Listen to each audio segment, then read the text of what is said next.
pengobatan dari diabetes dan juga hipertensinya itu setiap hari ya. Jadi pengelolaan stresnya juga harus dilakukan setiap hari. Nah, ini diperlukan pengelolaan pikiran yang baik juga ya. Jadi jangan semakin lama itu semakin jelek pikiran. Jadi harus senang terus gitu ya. Makanya nih misalkan ikut program Prolanis itu setiap bulannya kan ketemu ya, ngobrol gitu. Terus misalkan beberapa Prolanis itu ada yang ada senam juga ya, itu salah satu manajemen atau pengelolaan untuk stres gitu. Nah selain itu nanti ada namanya teknik coping ya. Teknik coping ini pengalihan untuk supaya nggak stres gitu ya, namanya teknik coping gitu. Nah ini copingnya, coping stres, pengalihan stres. Jadi coping ini kadang ada yang bersifat positif, ada yang negatif. Yang positif itu ya bagus untuk tubuh ya. Yang negatif ini biasanya cenderung jelek untuk tubuh. Nah, coping yang positif itu biasanya bisa dengan mendengarkan musik ya. Misalkan Bamba yang suka nonton wayang gitu ya, itu bisa untuk mengelola, untuk menurunkan stresnya gitu ya. Terus ngobrol itu juga bisa ya. Terus misalkan suka jalan-jalan ke sawah gitu ya, itu juga merupakan coping stres yang positif. Misalkan suka menulis ya, suka menggambar dan lain-lain. Nah ini juga katanya ada juga teknik copingnya itu dengan mendekatkan diri kepada Tuhan ya, kepada Allah Subhanahu wa taala, dengan berdoa gitu ya, dengan beribadah, itu merupakan coping yang paling bagus ya. Kemudian ada juga teknik coping dengan berolahraga ya. Ini berolahraga misalkan pagi-pagi suka jalan kaki, suka jalan pagi, jalan-jalan ya, nyari matahari, itu juga bisa membantu mengelola dari stres ya. Terus misalkan suka berkebun ya, terus suka beres-beres rumah, itu juga bisa membantu mengelola stres. Yang penting coping yang positif itu adalah melakukan hal-hal yang disukai ya. Apa yang disukai itu dilakukan. Sukanya masak ya masak gitu ya. Terus ada juga coping stres yang negatif. Nah biasanya ini lebih jelek. Misalkan jadi suka menyalahkan diri sendiri gitu ya, suka menjadi agresif gitu ya, terus jadi makannya jadi banyak, terus malah merokok ya, merokoknya jadi tambah banyak gitu, terus malah menggunakan obat-obatan dan lain-lain. Nah kita tahu biasanya orang stres perlu berobat. Jadi tidak semua orang stres itu perlu berobat ya. Dan misalkan yang derajatnya ya berat, itu memang perlu pengobatan khusus ya.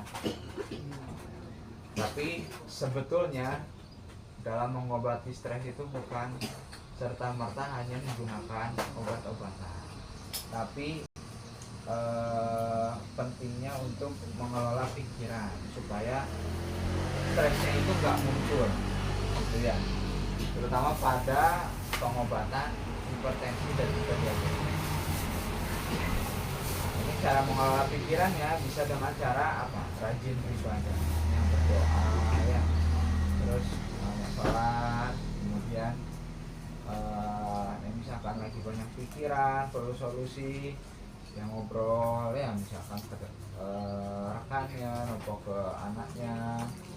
Terus misalkan suka berolahraga ya berolahraga ya, terutama yang terpenting itu istirahat. Nah, kadang stres itu lebih seringnya muncul ketika kita kurang istirahat. Nah, jadi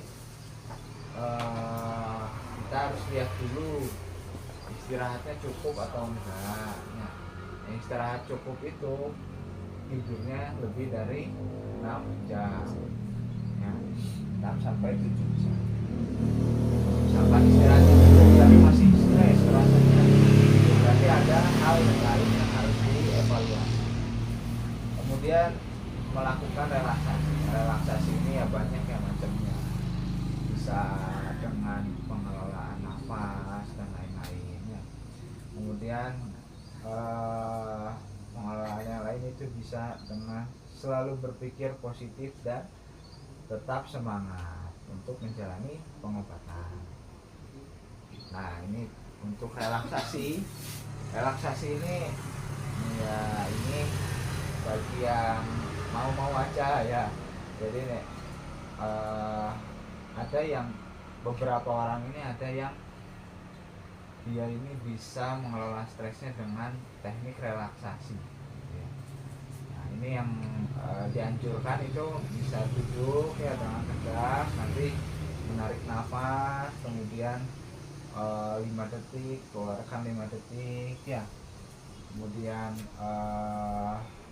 bisa juga dengan cara mentadaburi hal-hal yang sudah dilakukan ya, atau misalkan suka tahajud ya, di tengah malam biasanya sambil berdoa gitu ya, sambil sholat, itu bisa menghilangkan stres juga.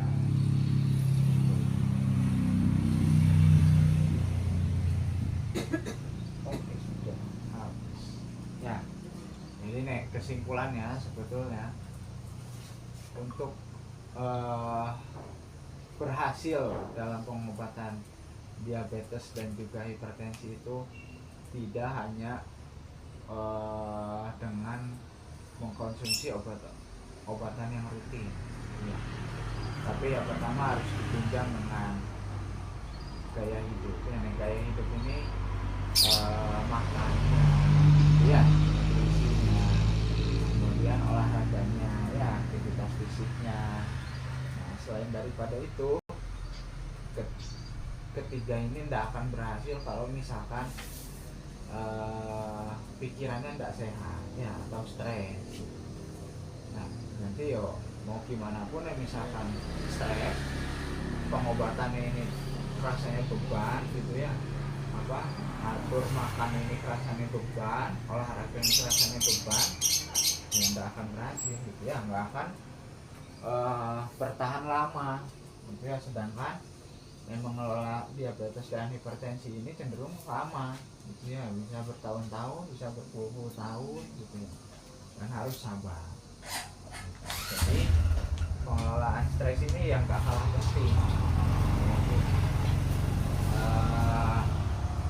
Pada intinya selagi kita rutin untuk berobat, kemudian nggak merasa terbebani gitu ya, insya Allah nih misalkan konsisten, jadi kehidupan dengan semua kembali sehat lagi gitu ya. Gitu. Mungkin ada yang mau ditanyakan dulu? Gak ada? Boleh.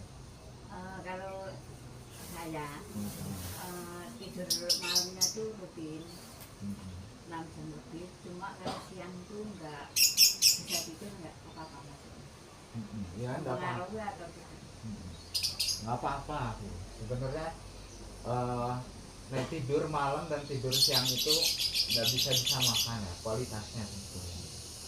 Nah, seumumnya manusia itu harusnya istirahat malam karena tubuh ini ada jamnya gitu. Nah, jamnya itu jam hidupnya, jam bekerjanya itu siang. Nah, begitu masuk jam 10 malam, sebetulnya di dalam tubuh ini udah keluar hormon-hormon untuk menunjang istirahat ya, untuk memperbaiki sel-sel gitu rata-rata.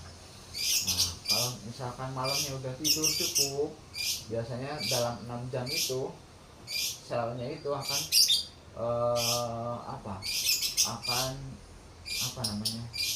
memperbaiki diri sendiri selama 7 jam, dan nanti jam 4 itu siklusnya akan berhenti.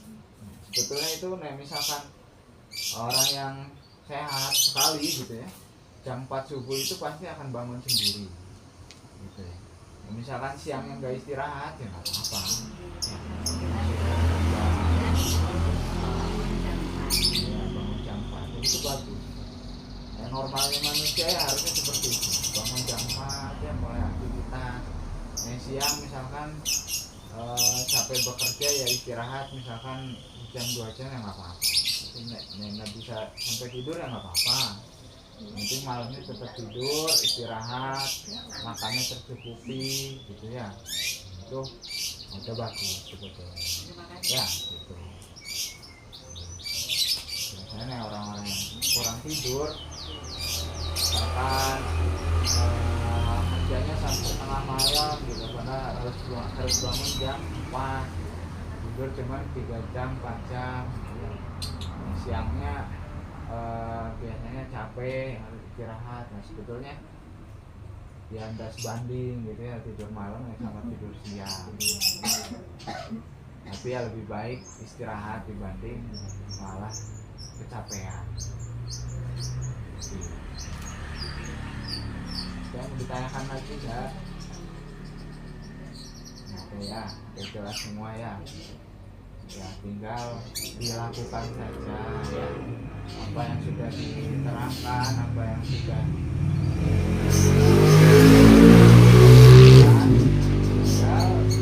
dilakukan, dipraktekkan masing-masing ya, sendiri-sendiri. Semoga jadi penunjang ya untuk pengobatan ke depan gitu ya. Nanti ya dari saya mencukupkan intinya, dari tambahan tidak ada tambahan. Nanti kita lanjutkan dengan pengambilan obat lanjutan ya. Misalnya ada yang ditanyakan ya monggo, nanti sambil mengambil obat ditanyakan ya. Kalau mohon maaf. Assalamualaikum warahmatullahi wabarakatuh.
Iya, betul.